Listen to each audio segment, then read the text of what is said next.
The Minister of Public Enterprises, Pravin Gordhan, has filed court papers to appeal the ruling that exempts schools, healthcare facilities and police stations from rolling blackouts. In the papers, Gordhan argues that it would be impossible to procure and install any alternative energy source at all these facilities within 60 days. He says the ruling erred by giving him powers beyond his executive authority, as he does not have power over other ministries affected. Earlier this month, the North Gauteng High Court in Pretoria ruled to exempt key public facilities from rolling blackouts.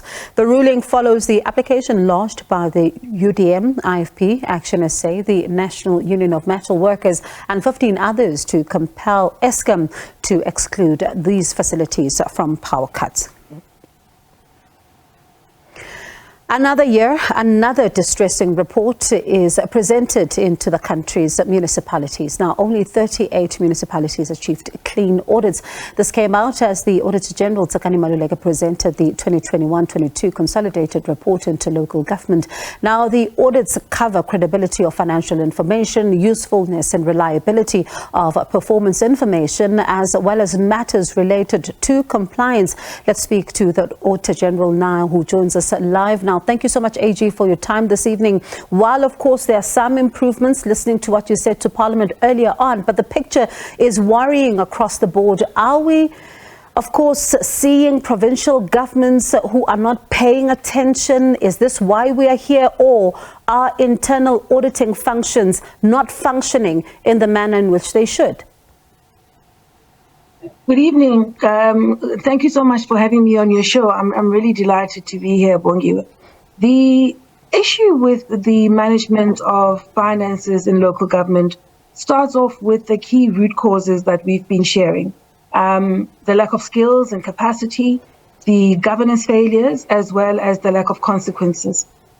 We locate this as a story about poor leadership, starting with political leadership and going down into the leadership of the administration. If you've got councils that are not operating at the right level, in that they're operating in a way that's consistent with their duties as articulated in the law, then you're not going to be able to ensure that the administration itself operates in the way that it should. We've seen that if councils are not stable, if councils are not dedicated to ensuring that the administration is staffed by people who are professionals, who are competent, who have the right ethical posture, and who are then held accountable for implementing the plans and the strategies that the council has agreed upon. If that doesn't happen, then financial management is just one of the issues that doesn't go well. And of course, you know, you talk about a lack of skills, and one wonders, is that the reason why yet again, yet another year that is being audited, we're seeing consultants still being used and exorbitant amounts of money are paid for this, and yet it doesn't even improve some of the financial status in those municipalities?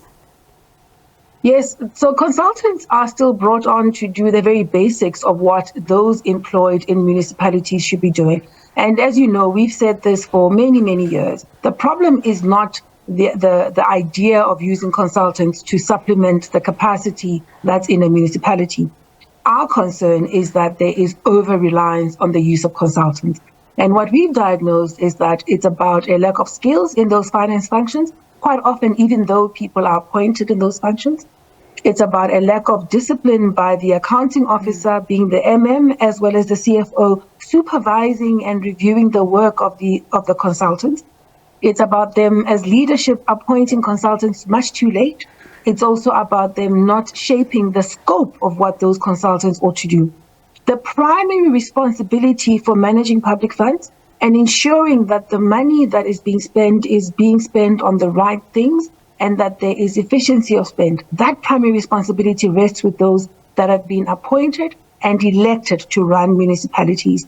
So when consultants don't deliver, we place the responsibility of managing that at the door of those that are appointed and elected to lead municipalities.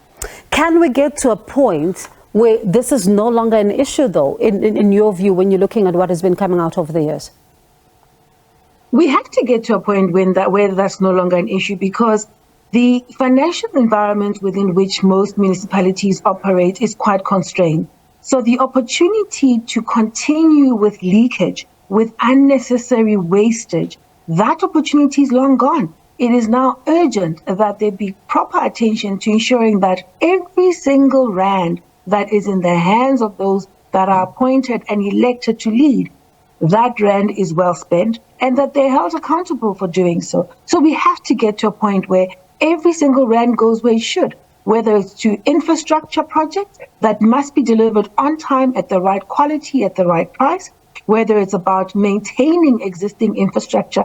That's the role of those that run municipalities, be they elected or appointed. And really at the heart of that, I mean, we're seeing some of the visuals there that are playing out as, we're having this discussion.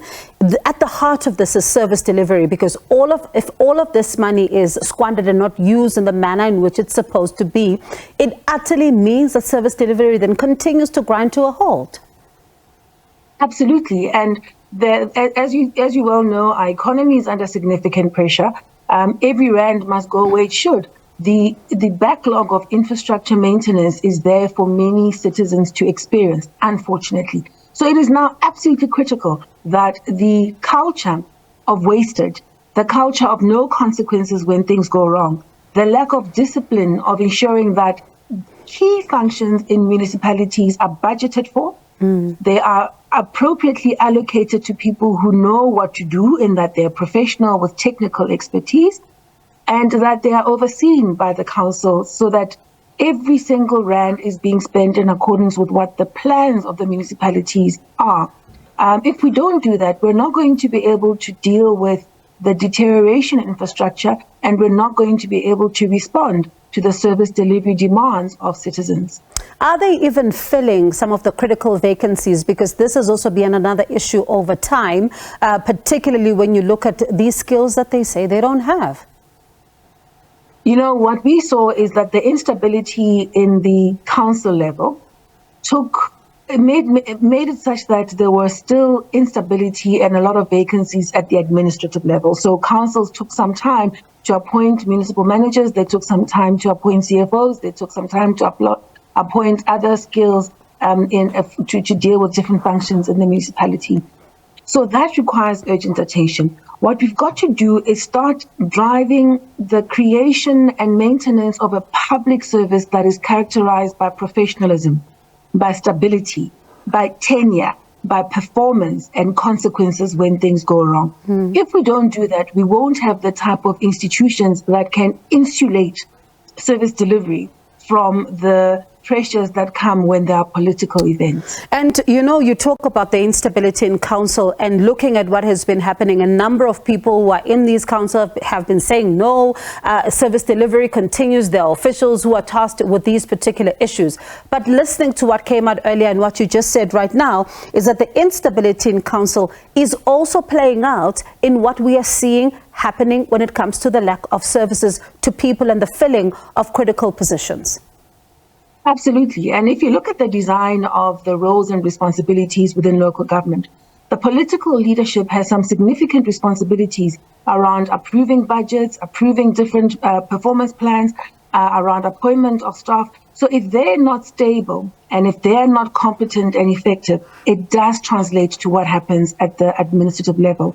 And we've seen it in different municipalities across the country. So what we have to do is act with urgency to ensure that we have the right quality of competent political leaders who can fulfill their duties as given in law around strategy, around budget allocations, around oversight and monitoring, and then make sure that the administration is staffed with people of competence.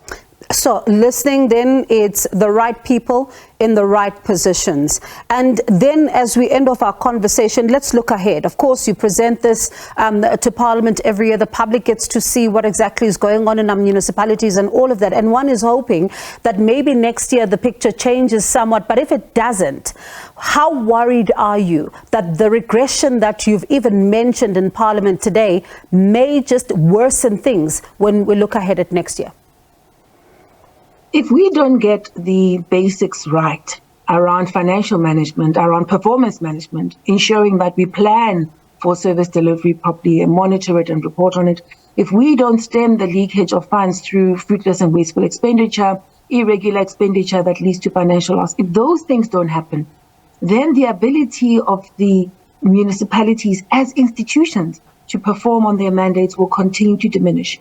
And with money not being, in terms of access to money not increasing, it becomes ever more urgent that the key improvements be put in place so that every single rand that is available is being used to good effect. That's what's crucial. We simply have to get it right. And it's definitely something, as you said, that is more urgent and quite critical, because one hopes that, the picture will improve somewhat when it comes to municipalities, given what we've seen happening on the ground. But let me thank you for your time. That was the Auditor General Tsakani Maluleke. Thank you so much. We do appreciate your time here on the show.